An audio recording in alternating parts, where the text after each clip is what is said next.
ഒരു മണ്ഡല മകരവിളക്ക് തീർത്ഥാടന കാലത്തിന് കൂടി പരിസമാപ്തി കുറിക്കുകയാണ്. വന്നുപോയവർക്കെല്ലാം ഈ തീർത്ഥാടന കാലത്തെക്കുറിച്ച് പറയാനുണ്ടായിരുന്നത് നല്ലത് മാത്രം.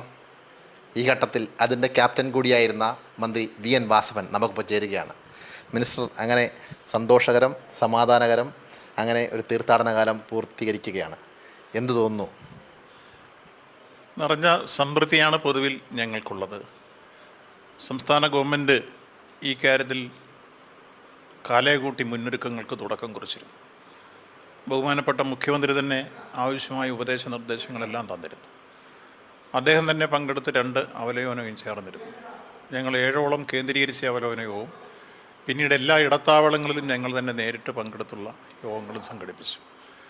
അപ്പോൾ ശബരിമല തീർത്ഥാടനത്തിന് മുമ്പുണ്ടായിട്ടുള്ള ഒറ്റപ്പെട്ട രൂപത്തിലുള്ള ചെറിയ ചെറിയ പോരായ്മകൾ എന്താണെന്ന് കാലേകൂട്ടി മനസ്സിലാക്കി അത് ഈ വർഷം ഉണ്ടാകരുത് എന്ന നിർബന്ധ ബുദ്ധിയിൽ അന്നുണ്ടായത് തന്നെ മുൻകൂട്ടി കണ്ട് പരിഹരിക്കാൻ ആവശ്യമായ ദീർഘവീക്ഷണത്തോടുകൂടിയ പരിശ്രമങ്ങളാണ് ഞങ്ങൾ നടത്തിയത്. ആ പരിശ്രമങ്ങളെല്ലാം ഫലം കണ്ടു എന്നുള്ളതാണ് ഈ വർഷത്തെ മണ്ഡല മഹോത്സവമായിരുന്നാലും മകരജ്യോതിയായിരുന്നാലും പൂർണ്ണമായി ഈ അർത്ഥത്തിൽ വിജയിക്കാൻ കഴിഞ്ഞ സാഹചര്യം സംജാതമായത്. അതിനുവേണ്ടി ഞങ്ങൾ ചെയ്തത്, ഒന്ന്, റോഡ് ഗതാഗതങ്ങളെല്ലാം വളരെ സുഗമമാക്കി മാറ്റുന്നൊരു അന്തരീക്ഷം ഉണ്ടാക്കി.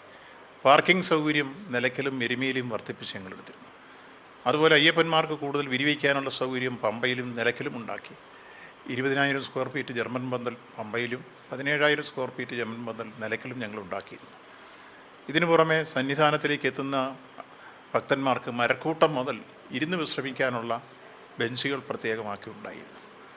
ഈ എല്ലാ ഇടത്താവളങ്ങളിലും അവർക്ക് സൗജന്യ ഭക്ഷണം ലഭിക്കാൻ, ആവശ്യമായ ലഘുഭക്ഷണം ലഭിക്കാൻ, വൈദ്യസഹായം ലഭിക്കാനുള്ള സൗകര്യം കാനനപാതയിൽ ഉൾപ്പെടെ ആദ്യഘട്ടങ്ങളിൽ തന്നെ ഞങ്ങൾ സംഘടിപ്പിച്ചിരുന്നു.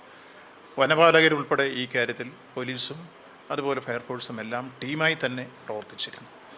ഇത്തരത്തിലുള്ള പ്രവർത്തനങ്ങൾ വരുമ്പോൾ തന്നെ വൈദ്യസഹായം എവിടെയെങ്കിലും ആവശ്യമുണ്ടെങ്കിൽ അതിന് ആരോഗ്യവകുപ്പ് നന്നായി ഇടപെട്ടിരുന്നു. ആ കൂട്ടത്തിൽ ഡിവോട്ടീസ് സംഘം എന്ന തമിഴ്നാട്ടിൽ നിന്നുള്ള 100 പേരടങ്ങുന്ന ഡോക്ടർമാരുടെ സംഘവും സഹായിക്കാനെത്തിയിരുന്നു.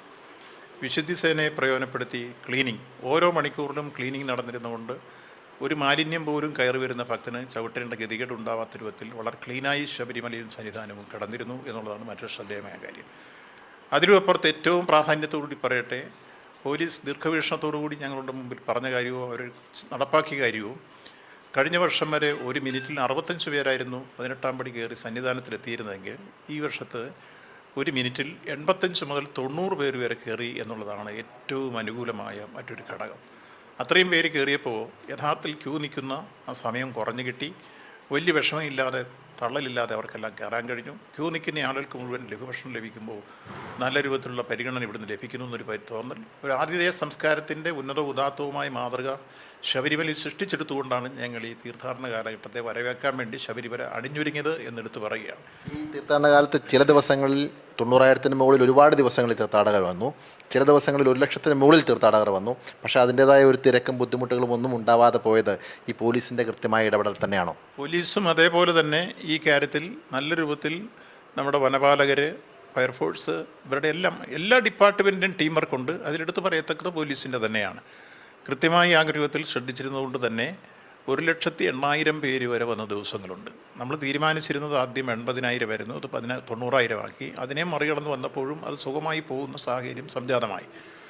ഇടയ്ക്ക് കാനന പാതയിൽ കൂടിയുള്ള വരവിന് വേണ്ടിയുള്ള ഒരു വാതിൽ തുറന്നിട്ടപ്പോൾ അവർ ചില മേഖലയിൽ കൂടുതൽ ക്രൗഡായി വന്നപ്പോൾ അത് ബഹുമാനപ്പെട്ട കോടതി തന്നെ ഇടപെട്ടിട്ട് വെർച്വൽ ക്യൂ ഉള്ളവർക്ക് മാത്രമായി പരിമിതപ്പെടുത്തണമെന്ന് നിർദ്ദേശിച്ചു. അത് ബഹുമാനപ്പെട്ട കോടതി പറഞ്ഞ പോലെ തന്നെയാണ് നമ്മൾ ചെയ്തത്. പിന്നെ നിലയ്ക്കൽ നിന്ന് പമ്പ വരെ ചെറുവാഹനങ്ങൾക്ക് പോകാനുള്ള സൗകര്യം ഉറപ്പാക്കി തരുന്നതിന് വേണ്ടി കോടതിയോട് ഞങ്ങൾ അഭ്യർത്ഥിച്ചു. കോടതി അതിന് അനുമതി തന്നു. അതും സഹായകരമായ ഘടകമായി മാറിയിട്ടുണ്ട്.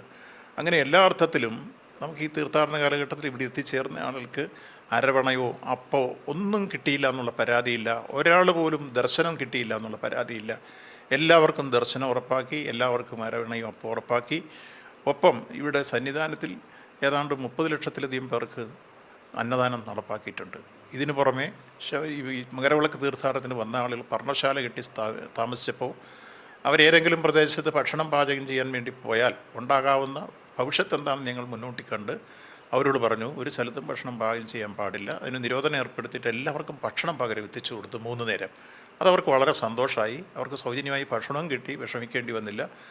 പിന്നീട് അവർ മരക്കൊമ്പുകളിലും അതുപോലെ കെട്ടിടങ്ങളുടെ മട്ടുപ്പാവിലും ഒക്കെ കയറിയിരുന്ന് ഈ മകരജ്യോതി കാണാൻ വേണ്ടിയുള്ള ശ്രമങ്ങൾ നടത്തുമ്പോൾ പണ്ട് ചില അപകടങ്ങളുണ്ടായതൊക്കെ മനസ്സിലുണ്ടായിരുന്നു. അതുകൊണ്ട് തന്നെ പോലീസ് അത്തരം പ്രദേശങ്ങളിൽ ജാഗ്രതയോടുകൂടി എല്ലാ വ്യൂ പോയിൻറ്റിലും ടീമിനെ തന്നെ വെച്ച് അത് പരിശോധിക്കുന്ന സാഹചര്യം വന്നു. അതിനും ജാഗ്രത പാലിച്ചിരുന്നു. അങ്ങനെ എല്ലാ അർത്ഥത്തിലും സംസ്ഥാന ഗവൺമെൻറ്റിൻ്റെ എല്ലാ മിഷനറികളും ബഹുമാനപ്പെട്ട മുഖ്യമന്ത്രിയുടെ നിർദ്ദേശാടിസ്ഥാനത്തിൽ ചലിച്ചിരുന്നു. ഞങ്ങളെല്ലാം ചേർന്ന് കോർഡിനേറ്റ് ചെയ്തിരുന്നു. ദേവസ്വം ബോർഡും ഒപ്പം തദ്ദേശ സ്വയംഭരണ സ്ഥാപനങ്ങളും നമ്മുടെ MLA അതുപോലെ തന്നെ ഇവിടുത്തെ സന്നദ്ധ സംഘടനകൾ ഇവരെല്ലാം ഈ ടീം വർക്കിൽ ഞങ്ങളോടൊപ്പം ഉണ്ടായിരുന്നു. അങ്ങനെ എല്ലാവരും ചേർന്ന് നടത്തിയ ഒരു ടീം വർക്കിൻ്റെ നെറ്റ് റിസൾട്ടാണ് ഒരു പരാതിരഹിത തീർത്ഥാടനം സുഖവും സുന്ദരമാക്കി മാറ്റാൻ ഈ കാലഘട്ടത്തിൽ കഴിഞ്ഞിട്ടുള്ളത്. അതിന് എല്ലാ അർത്ഥത്തിലും സഹകരിച്ചവരോടും പ്രയത്നിച്ചവരോടും നിസ്വാർത്ഥമായ സേവനം നടത്തിയവരോടും അർപ്പണ മനോഭാവത്തോടുകൂടി പ്രവർത്തിച്ചവരോടും എല്ലാം ഈ സന്ദർഭത്തിൽ സംസ്ഥാന ഗവൺമെൻറ്റിന് വേണ്ടി പ്രത്യേകമായി നന്ദി രേഖപ്പെടുത്താൻ കൂടി ഈ സന്ദർഭം ഞാൻ വിനിയോഗിക്കുകയാണ്. കഴിഞ്ഞ 3-4 മാസക്കാലമായി കഷ്ടപ്പെട്ടതിൻ്റെ ഫലം ലഭിക്കുമ്പോൾ മന്ത്രി എന്ന നിലയിൽ എന്തു തോന്നുന്നു? എനിക്ക് ഏറെ സന്തോഷകരമായൊരു കാര്യം എന്താ വെച്ചാൽ ശബരിമല സന്നിധാനത്തിൽ അവിടെ എഴുതി വച്ചിരിക്കുന്ന ഏറ്റവും ശ്രദ്ധേയമായ ഒരു സന്ദേശം തത്വമസി എന്നാണ്. ഞാനും നീയും തമ്മിൽ വ്യത്യാസമില്ല. അപ്പോൾ ഇവിടെ എത്തുന്നവരെല്ലാം അയ്യപ്പന്മാരാണ്. ആ തത്വമസി എന്ന സന്ദേശം ഉയർത്തിപ്പിടിക്കുക മാത്രമല്ല, മതസൗഹാർദ്ദത്തിൻ്റെ മഹാമന്ത്രം ഉയരുന്ന പ്രദേശമാണ് എരുമേലിയും അവിടെ പേട്ടകെട്ടും വാവരും അയ്യപ്പനും തമ്മിലുള്ള ബന്ധവും ഉയർത്തി അത് സന്നിധാനത്തിലെത്തുമ്പോഴും ആ സന്ദേശം ഉയരുന്നു. അപ്പോൾ മതമൈത്രിയുടെ സന്ദേശം അല്ലെങ്കിൽ മതസൗഹാർദ്ദത്തിൻ്റെ മഹത്തായ സന്ദേശം ആഗോളതലത്തിൽ പ്രതിഫലിക്കുന്ന രൂപത്തിലേക്ക് ഇവിടുന്ന് ഒരു വിശ്വമാനവതയുടെ സന്ദേശം ഉയരുന്നു എന്നതാണ് എന്നെ സന്തോഷിപ്പിക്കുന്ന ഏറ്റവും പ്രധാനപ്പെട്ട കാര്യം. അത് നമുക്ക് ഏറ്റവും ഒരു ആത്മസംതൃപ്തി ഉറപ്പാക്കുന്നതാണ്. സൗഹാർദ്ദം ഉറപ്പാക്കിക്കൊണ്ട് ഒരു തീർത്ഥാടന കേന്ദ്രത്തിൽ ഇത്രയേറെ എല്ലാ അർത്ഥത്തിലും ഏതെങ്കിലും തരത്തിലുള്ള വിലങ്ങോ ഇല്ലാതെ ഏത് മതത്തിലും ഏത് ജാതിയിലും ഏത് ആചാരത്തിലും അനുഷ്ഠാനത്തിലും പെട്ടവർക്കെല്ലാം ശബരിമല സന്നിധാനത്തിൽ വരാം. അവിടെ പ്രത്യേകമായി ഏതെങ്കിലും കുപ്പായ ഊരണമെന്നോ അങ്ങനെ ഇടണമെന്നോ ഇതൊന്നുമുള്ള നിബന്ധനകളില്ല. എല്ലാ അർത്ഥത്തിലും ശബരിമല ദർശനത്തിന് വരുന്ന ഏതൊരു തീർത്ഥാടകരും ഏറ്റവും സുഗമമായ അന്തരീക്ഷം ഒരുക്കുന്ന ആചാരാനുഷ്ഠാനങ്ങളാണ് ഇവിടെ നിൽക്കുന്നത്. ഈ കാര്യത്തിൽ ഇവിടുത്തെ തന്ത്രികൾ അവർ രാജീവ് കണ്ഠരർ, അതുപോലെ തന്നെ അത് മകൻ ബ്രഹ്മദത്തൻ, അതുപോലെ മേൽശാന്തി കീഴ്ശാന്തി ഇവരെല്ലാം ആചാരാനുഷ്ഠാനങ്ങൾ കൃത്യമായി പാലിച്ചുകൊണ്ട് മുഴുവൻ ആചാരാനുഷ്ഠാനങ്ങൾക്ക് അനുസരിച്ചുള്ള ക്രിയകളെല്ലാം സംഘടിപ്പിക്കാൻ അവരും ശ്രദ്ധിച്ചിരുന്നു. അവരും ഈ കാര്യത്തിലേറെ സംതൃപ്തരാണ്. അപ്പോൾ പൊതുവിൽ ഭക്തന്മാരുടെ സംതൃപ്തി ഉറപ്പാകുമ്പോൾ നമുക്കും സംതൃപ്തിയാണ്. അതാണ് നമ്മുടെ ഭക്തി.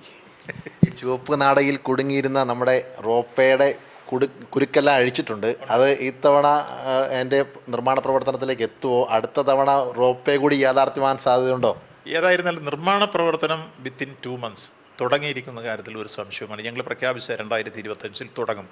അതിൻ്റെ ചുവപ്പ് നാട മുഴുവൻ കുരുക്കഴിച്ച് ഇപ്പം തന്നെ ഭൂമി ഹാൻഡ് ഓവർ ചെയ്ത് റവന്യൂ വകുപ്പും വനം വകുപ്പും തമ്മിലുള്ള തർക്കം തീർന്ന് ആ കാര്യത്തിൽ ഫയലുകൾ കൈമാറി 2 മന്ത്രിമാരെയും കൂട്ടി ഞാൻ 4 മീറ്റിംഗ് വിളിച്ചു.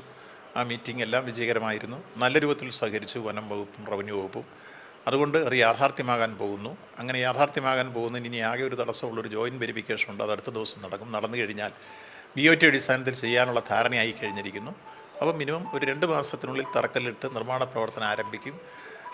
എത്രത്തോളം നേരത്തെ സാധ്യമാക്കാൻ കഴിയുമോ അത്രത്തോളം നേരത്തെ സാധ്യമാക്കാൻ അതിൻ്റെ പുറകെ ഉണ്ടാവും. അതൊരു ചിരകാല അഭിലാഷം കൂടിയാണ് നടപ്പാക്കണം എന്നുള്ളത്. അതാണോ ഇനി മന്ത്രിയുടെ മുന്നിലുള്ള പ്രധാനപ്പെട്ട ഒരു അജണ്ട? ഒന്ന് ഈ റോപ്പേ നടപ്പാക്കണം എന്നുള്ളതുണ്ട്. 2 ഞങ്ങളിപ്പോൾ ഇന്ന് തന്നെ ഞാൻ ദേവസ്വം ബോർഡ് പ്രസിഡന്റിനോട് പറഞ്ഞു, 21-ാം തീയതി തന്നെ തിരുവനന്തപുരത്ത് ദേവസ്വം ബോർഡ് ഓഫീസിൽ കൂടി അടുത്ത വർഷത്തെ തീർത്ഥാടനത്തെ സംബന്ധിച്ച് ഈ വർഷത്തെ തീർത്ഥാടനത്തിൻ്റെ അനുഭവങ്ങളുടെ അടിസ്ഥാനത്തിൽ എന്തൊക്കെയാണ് മാറ്റങ്ങൾ വരുത്തി ഇതിനേക്കാൾ കുറ്റമറ്റതാക്കി തീർക്കേണ്ടതെന്ന് കാലേകൂട്ടി നമുക്ക് ആലോചിക്കണമെന്ന് ഇപ്പം തന്നെ ഞാൻ പറഞ്ഞു. അത് ബഹുമാന്യായ തന്ത്രികളോടും അതുപോലെ തന്നെ മേൽശാന്തിയോടും പറഞ്ഞു. അപ്പോൾ ആ രൂപത്തിൽ കാലേകൂട്ടി ആലോചിച്ച് കാര്യങ്ങളിലേക്ക് പോകും. ആ കാര്യത്തിൽ ഒരു കുറവും വരാതെ മുന്നോട്ട് കൊണ്ടുപോകാൻ സംസ്ഥാന ഗവൺമെൻറ് പ്രതിജ്ഞാബദ്ധമാണ്. ഒരു മതനിരപേക്ഷ വീക്ഷണമുള്ള ഗവൺമെൻറ് നിശ്ചയമായും തീർത്ഥാടകരുടെ ഇംഗിതമനുസരിച്ച് ആചാരാനുഷ്ഠാനങ്ങൾ പാലിച്ച് ശബരിമല പോലുള്ള ഏറ്റവും പ്രസക്തമായ ഈ തീർത്ഥാടന കേന്ദ്രത്തെ സുഗമമാക്കി കൊണ്ടുപോകാൻ ബാധ്യതയുണ്ട്. അത് കൃത്യമായി മനസ്സിലാക്കിക്കൊണ്ട് തന്നെ ബഹുമാനപ്പെട്ട മുഖ്യമന്ത്രി ഈ കാര്യത്തിലെല്ലാം ഞങ്ങൾക്ക് വേണ്ട ഉപദേശ നിർദ്ദേശങ്ങൾ തന്ന് ഇതിനെ നയിക്കുന്നു. ഞങ്ങൾ ആളോടൊപ്പം നിന്ന് ഇത് മുന്നോട്ട് കൊണ്ടുപോകുന്നു. ഏറെ സംതൃപ്തിയോടെ, ഏറെ അഭിമാനത്തോടെ, അതിലേറെ ആഹ്ലാദത്തോടെ ഈ തീർത്ഥാടന കാലഘട്ടത്തിൻ്റെ അവസാന സന്ദർഭത്തെ നോക്കിക്കാണുന്നു. ഈ ഞങ്ങൾ ആഗ്രഹിച്ച രൂപത്തിലേക്ക് 4-5 മാസങ്ങൾക്ക് മുമ്പ് തുടങ്ങിയ പ്രവർത്തനങ്ങൾ വിജയം കണ്ടു എന്നുള്ളതാണ് അതിലെ സംതൃപ്തികരമായി. ഈ പ്രസിഡന്റിനെ കുറിച്ച് പറയുമ്പോൾ രാവിലെ ഹരിവരാസന അവാർഡ് പ്രഖ്യാപനം നടക്കുന്ന വേളയിൽ അദ്ദേഹത്തിന് ചെറിയൊരു ദേഹാസ്വസ്ഥ അനുഭവപ്പെട്ടു. കുറച്ച് ദിവസങ്ങളായി ഊണും ഉറക്കവും ഉപേക്ഷിച്ച് ഇതിൻ്റെ പ്രവർത്തനത്തിൻ്റെ പിന്നിലയിലുണ്ടായിരുന്നു എന്നുള്ളതാണ്. പിന്നെ തീർച്ചയായും ദേവസ്വം ബോർഡ് പ്രസിഡൻറ്റും മെമ്പർമാരും അവർ ടീമായി തന്നെ 3 പേരും കൃത്യമായി നമ്മൾ പറയുന്നതനുസരിച്ച് കൂടിയാലോചിച്ച് അതൊരു ടീം വർക്കാണ്. അപ്പോൾ ഏതെങ്കിലും പ്രസിഡൻ്റ് ഒറ്റയ്ക്കോ അല്ലെങ്കിൽ ഞാൻ ഒറ്റയ്ക്കോ അല്ലെങ്കിൽ മെമ്പർമാരൊറ്റയ്ക്കോ അല്ല. ഇവിടെ പ്രസിഡൻറ്റും മെമ്പർമാരും ഞങ്ങൾ 4 പേരും ഈ വിഷയങ്ങളെല്ലാം പരസ്പരം എപ്പോഴും കൂടിയാലോചിക്കുന്നത്. എല്ലാ ദിവസവും ഒന്നുകിൽ രാവിലെ അദ്ദേഹത്തെ ഞാൻ വിളിക്കും, അല്ല അദ്ദേഹം എന്നെ വിളിക്കും. എനിക്ക് എല്ലാ ദിവസവും അദ്ദേഹം മെസ്സേജ് ഇന്നലെ എത്ര പേര് വന്നിരുന്ന റിപ്പോർട്ട് തരും, ADGP തരും. ഞാനത് വാങ്ങിക്കും. ഞാൻ എല്ലാ ദിവസവും രാവിലെ എഴുന്നേൽക്കുമ്പോൾ മറ്റെന്തിനും പോകുന്നതിന് മുമ്പേ ആദ്യം നോക്കുന്നത് ശബരിമലയുടെ റിപ്പോർട്ട്. ഇന്നലെ എത്ര പേര് വന്നു, എത്ര ഉണ്ടായിരുന്നു വെർച്വൽ ക്യൂ, എത്രയുടെ സ്പോട്ട് ബുക്കിങ്, എന്ത് പ്രശ്നമുണ്ടായി, പിന്നെ പത്രങ്ങളെല്ലാം നോക്കും. എന്തെങ്കിലും പ്രശ്നമുണ്ടായോ, അതിൽ നമ്മുടെ TV നോക്കും. അപ്പോൾ ഗുഡ് മോർണിംഗ് കേരള അടക്കം ഞാൻ ശ്രദ്ധിക്കാറുള്ള ആളാണ്. രാവിലെ എന്തെങ്കിലും ഉണ്ടെങ്കിൽ മീഡിയയിൽ കൂടി വരും, ഉണ്ടെങ്കിൽ അപ്പം തന്നെ അദ്ദേഹത്തെ വിളിക്കും, അദ്ദേഹം എന്നെ വിളിക്കും. അങ്ങനെ ഞങ്ങൾ നിരന്തരമായ ഒരു ആശയവിനിമയം ഈ വിഷയത്തിൽ ദേവസ്വം ബോർഡ് പ്രസിഡൻറ്റും മെമ്പർമാരും ഇവരുമെല്ലാമായി നടത്തിയിരുന്നു. അതാണ് കോർഡിനേഷൻ. അല്ലാതെ എപ്പോഴെങ്കിലും ഞങ്ങൾ ഓടി വന്ന് ഈ കയറി സമയത്ത് മാത്രം വന്ന് ഞങ്ങൾ ക്യാമറയ്ക്ക് മുമ്പിൽ വരുന്നതല്ല. ഞങ്ങൾ നന്നായി ഒരു ടീം വർക്ക് ജൂലൈ മുതൽ സംഘടിപ്പിച്ചതിൻ്റെ ഏറ്റവും നല്ല റിസൾട്ടാണ് ഞങ്ങൾക്ക് 2 പേർക്കും എടുത്തു പറയാൻ കഴിയുന്നത്. നമ്മളോടിപ്പോൾ പ്രസിഡന്റ് കൂടി വന്നിട്ടുണ്ട്. പ്രസിഡന്റ് ഇപ്പം മിനിസ്റ്റർ പറഞ്ഞത് ഒരു ടീം വർക്കിൻ്റെ വിജയം അത് പരിപൂർണതയിലെത്തിയതിൻ്റെ ആഹ്ലാദത്തിലാണ്. മിനിസ്റ്റർക്ക് വലിയ സന്തോഷമാണ്. പ്രസിഡന്റിന് എന്താണ് പറയാനുള്ളത്? 2 കാര്യങ്ങളാണ്. ഇവിടെ മാലയിട്ടെത്തുന്ന ഭക്തർ സംതൃപ്തിയോടുകൂടി മലയിൽ ഇറങ്ങുന്നതിന് കാരണം 2 കാരണങ്ങളാണ്. ഒന്ന്, കേരളത്തിൻ്റെ ബഹുമാനായ മുഖ്യമന്ത്രി അദ്ദേഹത്തിൻ്റെ കോർഡിനേഷനിൽ 22-ലധികം ഡിപ്പാർട്ട്മെൻറ്റുകളെ കോർഡിനേറ്റ് ചെയ്ത് ഉള്ള വർക്ക്. ഒപ്പം ഞങ്ങൾക്ക് ഊർജ്ജമായി നിൽക്കുന്ന ഒരു ദേവസ്വം വകുപ്പ് മന്ത്രി, അദ്ദേഹത്തിൻ്റെ ഓഫീസ്. ഏത് കാര്യം മിനിസ്റ്റർ തന്നെ പറഞ്ഞതുപോലെ എല്ലാ ദിവസവും ഇങ്ങോട്ട് വിളിക്കും, അല്ലെങ്കിൽ ഞാൻ അങ്ങോട്ട് വിളിക്കും എന്നുള്ള മട്ടിൽ.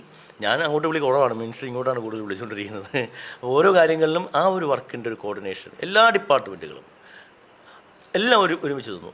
രണ്ടാമത്തെ വിഷയം, ഞങ്ങളുടെ ദേവസ്വം ബോർഡിൻ്റെ ഉദ്യോഗസ്ഥർ 8 മാസങ്ങൾക്ക് മുമ്പ് തുടങ്ങിയ ഒരു ഹോംവർക്കും കൂട്ടായ പ്രവർത്തനം, ഇത് 2ഉം കൂടി വന്നപ്പോൾ വളരെ വളരെ സന്തോഷകരമായ ഒരു മുഹൂർത്തമായി മാറി എന്നുള്ളതാണ്. അടുത്ത വർഷത്തേക്കുള്ള മുന്നൊരുക്കം ഇപ്പോഴേ കാലേ കൂട്ടി തുടങ്ങുമോ?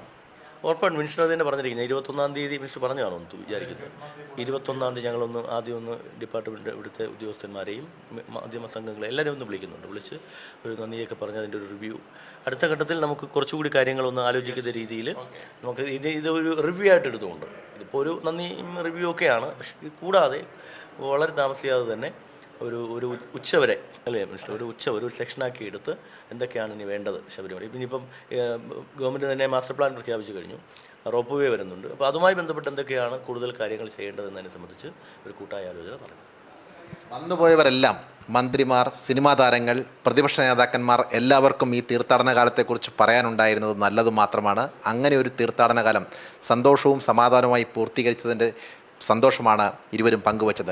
ക്യാമറമാൻ ജയപ്രകാശിനൊപ്പം സനോജ് സുരേന്ദ്രൻ, കൈരളി ന്യൂസ്, സന്നിധാനം.